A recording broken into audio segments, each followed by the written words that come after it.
বাংলাদেশে আসে না। আমি তাদেরকে বলবো, আপনারা বাংলাদেশে এখন আসবেন, আমরা ফুল দিয়ে বরণ করে নিব। এই বাংলাদেশ আপনাদের, এই বাংলাদেশ এখন মুক্ত। এখানে কোনো হায়না নাই, কোনো লাঠিয়াল বাহিনী নাই, কোনো ডাকাত নাই, চোর ছাচ্চোর থাকবে না। আমি গোপালগঞ্জবাসীকে ধন্যবাদ জানাবো। গোপালগঞ্জবাসীর পাশে আছি আমি ব্যক্তিগতভাবে পাশে আছি।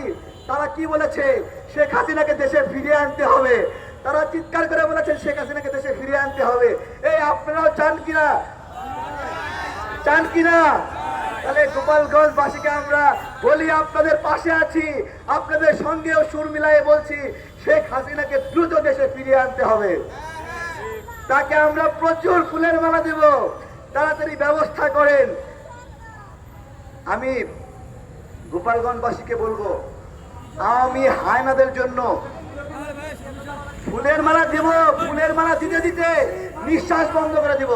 টেনশন করেন না, নিঃশ্বাস বন্ধ করে দেবো। এত ফুল দিব শেখ হাসিনারে যেন দম ফেলাতে না পারে সে। ফুলের কবর রচনা করবো আমরা সেদিন।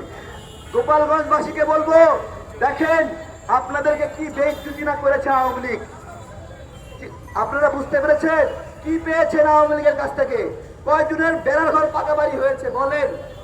বলেন কয়জনের, গোপালগঞ্জের কয়জনের বেড়ার ঘর পাকা হয়েছে গত 16 বছরে? কিচ্ছু হয়নি। ওইখানে যদি উন্নতি হয় তাহলে বেনজিরের উন্নতি হয়েছে। বেনজির গোপালগঞ্জের ইঞ্চি একটু পরে কথা বলেন আপনারা।